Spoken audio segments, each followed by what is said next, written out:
We had a second World's Fair here in 1933. That's the fourth star on our flag, which leaves the first star, which represents the first time the American flag was flying over this part of the country at Fort Dearborn. Fort Dearborn was the most western fort in the United States right around 1800. It was right on the other side of the river from where we dock our boat. If you go stand on that part of the river today, you'll see some plaques in the ground that shows you the footprint of old Fort Dearborn. Wasn't there for very long, built right around 1800. It was destroyed in a war in 1812. Anybody know the name of the war? The War of 1812. Yeah, we don't ask any difficult questions on the tour. Now, I know that's a lot to keep track of, but there's an easy way to remember all of that. We call it the 4 F's.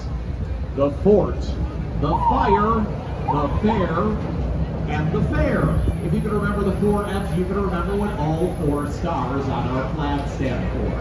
But the last story I have to share with you here tonight is about someone who was here before Fort Dearborn. Fascinating story about a man born in Haiti in the 1700s who we sometimes call the father of Chicago.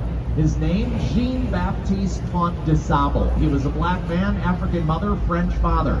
He was a fur trader, and what he did was he paddled up the Mississippi River, paddled up the Chicago River, and he built a log cabin at the mouth of the Chicago River as a fur trading outpost, pretty much where we dock our boat today. Married a Potawatomi woman by the name of Kitty Howell, and the couple lived here very successfully for a number of years. I share this story with you tonight for 2 reasons.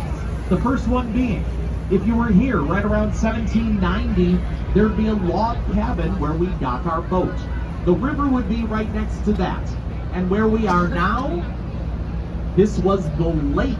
Not only were none of these buildings here, none of this land was here. This is all landfill that we built up over time. So in 1790, Chicago was just one log cabin.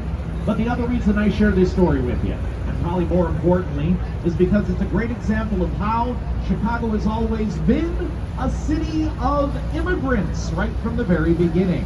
Unless you're an indigenous person, everybody who lives here came from somewhere else. Part of what makes our city so great, part of my own personal story as well. My father originally from Greece. My mother born here, but a few generations back, her ancestors were from Ireland. They met here in this city of immigrants, and I'll tell you what, I'm pretty glad they did, right? So as we finish up our tour, just a little bit of housekeeping. First of all, take a look around you. Make sure you grab all your stuff. We don't want you to forget anything on the boat. If there's any trash around you, we ask that you drop it off at one of the garbage cans on the way out. We thank you in advance for that.